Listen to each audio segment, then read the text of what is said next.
A1 લાવવાનું તો એનો રાજ ઈ જ છે. તમે જે શેડ્યુલ બનાવો ને તો એ છે ને તમારે અનુસરવું પડે. મોટા ભાગે તમારે શિસ્ત રાખવી પડે. હું જાણવા માંગીશ કે એમણે વાત કરી કે વિદ્યાકુલના વિડીયો જોતા હતા, તો આ વિદ્યાકુલ વિશે ખબર કઈ રીતે?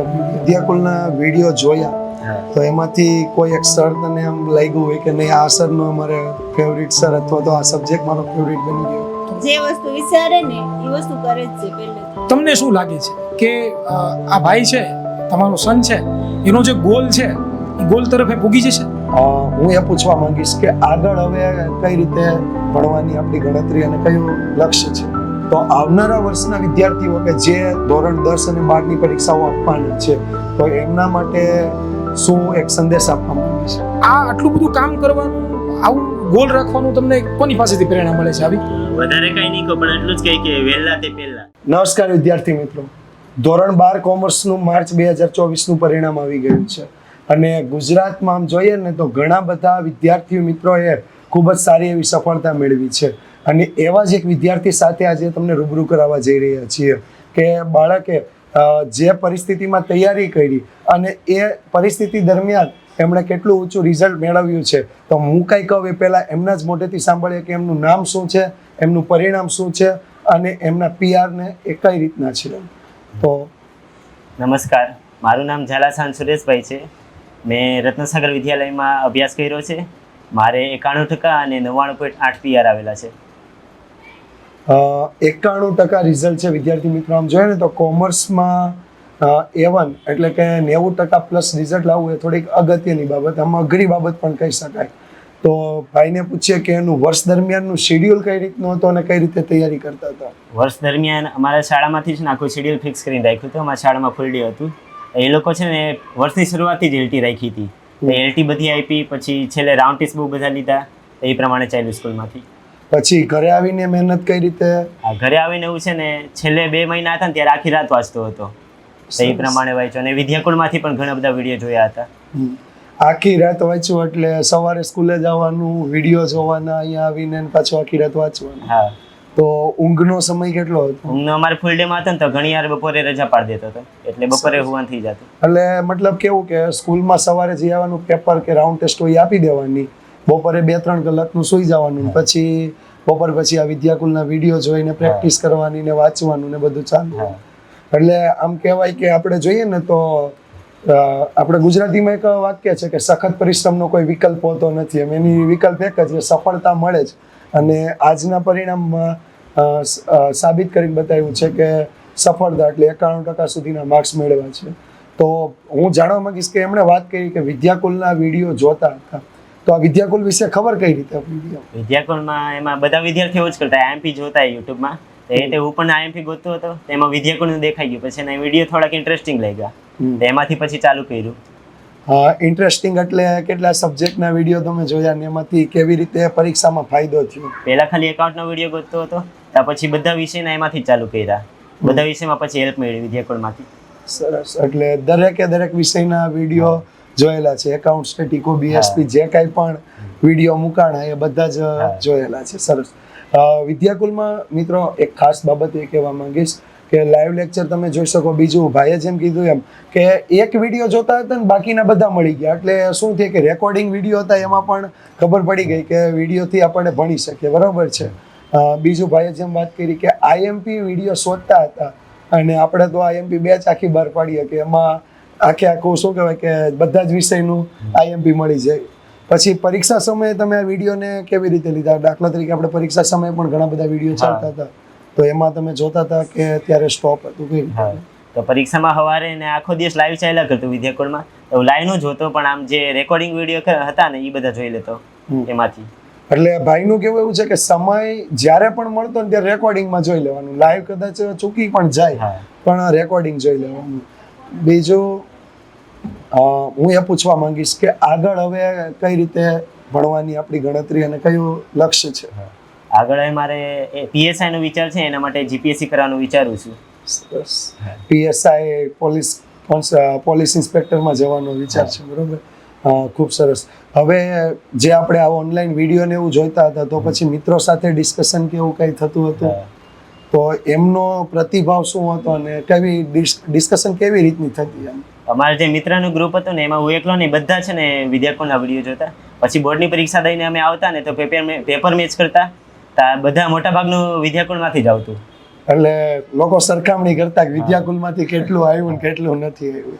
સરસ. તો વિદ્યાર્થી મિત્રો, અહીંયા જોવા જેવી બાબત એ છે કે સવારે વિડીયો જોવાનો અને પેપર દઈને ત્યાંથી ઘરે પહોંચે ને એ પહેલા નક્કી કરી લેવાનું કે કેટલું વિદ્યાકુલમાંથી પૂછાઈ ગયું, અને એના કારણે આગળ જતા વિશ્વાસ પણ બન્યો છે. પહેલું બીજું પેપર ગયું પછી વિશ્વાસ આવ્યો છે કે નહીં, હવે આપણે આગળ આમાંથી તૈયારી કરી શકીએ. પહેલા તો એમ થતું કે વિદ્યાકુળમાંથી આવશે કે નહીં, પછી 2-3 પેપર ગયા ને પછી આમ નક્કી થઈ ગયું કે આમાંથી જ આવશે મોટા ભાગનું. એટલે હવે અંધવિશ્વાસ જેને એમ કહીએ કે મૂકી દીધો કે બસ હવે આ જ કરવું છે. બીજું ખાસ તો આ મોબાઈલમાં વિડીયો ને એવું જોતા હોય તો ક્યારેક એમના સિસ્ટર છે, એમના મમ્મી પણ છે, તો ક્યારેય એમણે વાત કરી હોય કે આવું મોબાઈલમાં શું જોઈ છે, એવું કઈ પૂછ્યું હોય? એવું કઈ ના, એવું કઈ પૂછ્યું નહીં, બધી મારી તૈયારી જાતે જ કરતો. સરસ. મને ખબર જ હોય કેમ કે ઈ છે ને આખરી વસ્તુ કોઈ વસ્તુ કરતો જ નથી, અને પહેલેથી રોજે એક મિનિટ માઇક આપી દો. રોજે ઈ છે ને ફરીથી એક વખત લઈ લો. પહેલેથી રોજે સવારમાં વહેલા 4 વાગે 5 વાગે 5 થી 6 7 વર્ષનો હતો ને, પહેલા આપણે અડાજણ ભણતો ઈ, તો એનું ભણવાનું બહુ સારું છે. એમ કે મને 5 થી 6 7 વર્ષનો થયા ને ત્યારનું હું એને કોઈ નવડાવતી નથી. એને હાથે ચા બનાવે ને હાથે નાસ્તો કરે ને સવારમાં વહેલો ઊભો થઈ જાય. ત્યારથી મેં હાથે તૈયાર પણ થાય, બધું એના હાથે જ કરે. અને એને કોઈ દી મેં કીધું ને એને સ્કૂલે મૂકવા ન જાવ ને તોય પહેલેથી રોવા મળે કે મારે સ્કૂલે જવું છે. બરોબર. એટલે સ્કૂલે જવાનું પહેલેથી. આમ એવું જાતે સવારમાં ઉઠવું, જો બાળકો જાતે સવારમાં ઉઠવું, પોતાની તૈયારી જાતે કરવી, કારણ કે મમ્મી પણ એક વર્કિંગ વુમન છે, એ પણ પોતાનું એક કામ ચલાવે છે, બરોબર.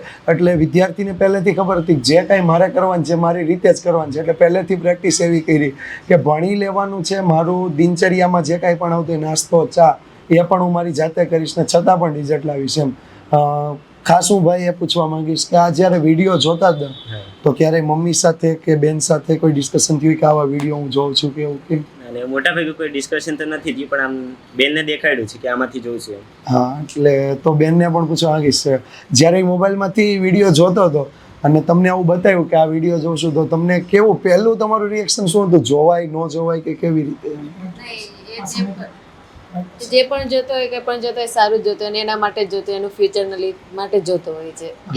એટલે એવું કોઈ દિવસ મેં કોઈ દિવસ પૂછ્યું પણ નથી, એ જ સામેથી જ આવીને બતાવી દે છે મને કે જો હું આ કરું છું. સરસ. વિદ્યાર્થી મિત્રો, ખાસ તો એ કહેવા માંગીશ કે પરિવારનો વિશ્વાસ આપણી પર ક્યારે બને કે પહેલાથી જો તમે એવી ટેવ પાડેલી હોય ને તો એક પરિવારનો પણ વિશ્વાસ બને કે બાળક કે વિદ્યાર્થી જે કાંઈ પણ કરતો હશે એના વર્ષની મહેનતને આધારિત જ કરતો હશે. બીજું ખાસ એ કહેવા માંગીશ કે વિદ્યાકુલના વિડીયો જોયા તો એમાંથી કોઈ એક સર તને આમ લાગ્યું હોય કે નહીં આ સરનો અમારે ફેવરિટ સર અથવા તો આ સબ્જેક્ટ મારો ફેવરિટ બની ગયો? સાચું કહું તો મને છેલ્લે સુધી એક સરના નામ જ નથી ખબર, પણ ખાલી એક સરનું નામ ખબર હતું, ઓલા પતલા એકદમ નીલકંઠ સર હતા ને એમનું. ઇકોનોમિક્સના સરનું નામ ખબર હતી. ઓકે. બાકી આમ સબ્જેક્ટમાં કોઈને ફેવરિટ સબ્જેક્ટ બન્યો હોય વિદ્યાકુલ તરફથી કોઈ? વિદ્યાકુળ તરફથી એમ તો એકાઉન્ટ મારો ફેવરિટ છે, કેમ કે એમાં બધા દાખલા કરવાની મજા આવતી. આ વિદ્યાર્થી મિત્રો, નીલકંઠ સર તો હાજર નથી, પણ આ વિડીયો દ્વારા એમને ચોક્કસથી મેસેજ આપશું કે વિદ્યાકુલના સરના નામ નથી ખબર, નીલકંઠ સરનું નામ આવડતું હતું કે નીલકંઠ સર છે, બરોબર. બીજી એક ખાસ બાબત એ પૂછવા માંગીશ કે વર્ષ દરમિયાન જે તૈયારી કરી તો એમાં ટાઈમ શેડ્યુલ જે આપણે બનાવ્યું એને કેટલું અનુસરવાનું, કઈ રીતે, અને એમાં ક્યારેક વિક્ષેપ પણ થાય, કદાચ કોઈ બીમારી આવી ગઈ, કોઈ પણ શેડ્યુલ આપણું ખોરવાઈ ગયું, તો એને એક બેકઅપ કઈ રીતે કર્યું છે? A1 લાવવાનું તો એનો રાજ ઈ જ છે, તમે જે શેડ્યુલ બનાવો ને તો એ છે ને તમારે અનુસરવું પડે. મોટા ભાગે તમારે શિસ્ત રાખવી પડે. માઇક થોડું ઊંચું રાખી. તમે જેટલું તમારા શેડ્યુલ પ્રમાણે ચાલો ને એટલું જ તમારે આમાં મહેનતનો ચાન્સ વધી જાય સફળતાનો. તો એ જ કહીશ કે શેડ્યુલ તમારો બનાવો અને એને અનુસરો બને ત્યાં સુધી. એટલે કદાચ કોઈ શેડ્યુલ જો અટવાય તો એનો મતલબ થોડોક એવો બેકઅપ વીક રાખવાનું કે અહીંયાથી કદાચ અટવાનું હોય તો 1-8 કલાક એવી હોય કે જ્યાં હું બેકઅપ કરી શકું. એમ બીજું આપણે વિદ્યાર્થી જે A1 લાવ્યો છે એણે સફળતા એમ કહી શકાય કે એણે આખું એનું શેડ્યુલ બનાવ્યું, પોતાની મહેનત જાતે કરી. તો આવનારા વર્ષના વિદ્યાર્થીઓ કે જે ધોરણ 10 અને 12ની પરીક્ષાઓ આપવાના છે તો એમના માટે શું એક સંદેશ આપવા માંગીશ? ધોરણ 12 અને 10માં છે ને સૌથી પહેલાં A1 લાવવા હોય ને સારા માર્ક્સ લાવવા હોય ને તો એ જ કરવું પડે. એકદમ સ્ટાર્ટિંગથી તમારે મહેનત કરવી પડે. એકાઉન્ટના દાખલાની બધું રોજ તમારે કરવું પડે. એટલે તમને કેવા આમાં ગોખાઈ જાય એક રીતના. તો જેટલું તમે રોજ કરશો ને રેગ્યુલર એટલું તમારે A1નો ચાન્સ વધી જાય. એટલે ટૂંકમાં તમે કદાચ 50% હોય ને તમારે 70 લાવવો હોય ને તો વર્ષની શરૂઆતથી મહેનત કરી દો. 70 હોય ને 80 લાવવો હોય તો વર્ષની શરૂઆતથી મહેનત કરો. 80 હોય ને કદાચ 90+ જાવ હોય તો વર્ષની શરૂઆતથી મહેનત કરો. બીજું, જે વિદ્યાર્થીઓ કદાચ વિદ્યાકુલમાં આપને તો બહુ લેટ ખબર પડી કે છેલ્લા 2 મહિના, કદાચ અત્યારના કોઈ વિદ્યાર્થી હોય ને એને અત્યારથી જાણતા હોય તો એને વિદ્યાકુલ બાબતે કંઈક મેસેજ આપવો હોય તો કે વર્ષની શરૂઆતથી જોડાય કે ક્યારે જોડાય તો શું ફાયદો થઈ શકે? એમ વધારે કંઈ નહીં કહો, પણ એટલું જ કહી કે વહેલા તે પહેલા. એક નાના એવા શબ્દમાં ઘણું બધું કહી દીધું કે જેટલું ઝડપથી બની શકે એટલું જો વિદ્યાકુલ સાથે જોડાયેલા હોત.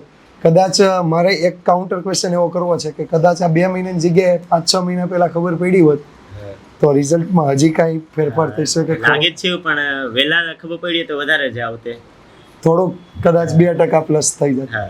પણ કાંઈ વાંધો નહીં, જે આવ્યું છે એ પણ ઘણું બધું ઊંચું કહી શકાય. પોતાની રીતે મહેનત કરતા આટલું સરસ રિઝલ્ટ લાવ્યા છે તો ઓલ ધ બેસ્ટ. શાનભાઈને આપણે ખાસ કરીને એવું કહીએ કે એમનું જે સપનું છે કે PSI બનવાનું, એમના માટે વિદ્યાકુલ પરિવાર વતી, વિદ્યાકુલની ટીમ વતી અમે ખૂબ ખૂબ શુભકામનાઓ પાઠવીએ છીએ. સરસ મજાનું ભાઈ રિઝલ્ટ લાવ્યા છે. આપણે ઘણી બધી હાર્દિક સરે વાત કરીએ પ્રમાણે મારો એક તમને પ્રશ્ન છે કે આ બધી વસ્તુ તમે જે જુસ્સા સાથે તમે બોલો છો ને એ જુસ્સો મને બહુ ગમે છે. કારણ કે તમારો કોન્ફિડન્સ જ એવું કહે છે કે નહીં, તમે મહેનત કરી છે અને સાચી દિશા મહેનત કરી છે અને આ તમારા પ્યોર પર્સન્ટેજ છે, બરાબર? તો આ આટલું બધું કામ કરવાનું, આવું ગોલ રાખવાનું તમને કોની પાસેથી પ્રેરણા મળે છે આવી? એ પ્રેરણા તો અમારા સ્કૂલમાંથી બધા સર હતા ને એ બધા વિદ્યાર્થીઓને બહુ મહેનત કરાવતા. એમની પાસેથી જ મેં વિચાર્યું, પહેલાં હું મહેનત નથી કરતો 12માની સ્ટાર્ટિંગમાં, પછી એ બધાને એટલી મહેનત કરાવતા તો 12મામાં સ્ટાર્ટિંગમાં ખરાબ માર્ક્સ આવતા હતા.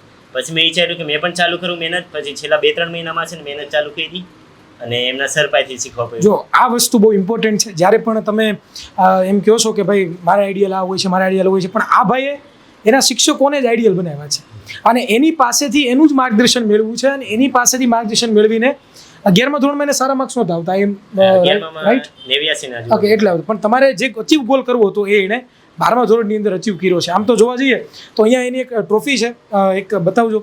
એમની ટ્રોફી પણ છે, હું અત્યારે સાથે લઉં છું. એ ઓલરેડી એમણે પણ પોતે છે એ 10મા ધોરણની અંદર પણ પોતે છે એ A1 પ્રાપ્ત કર્યો છે.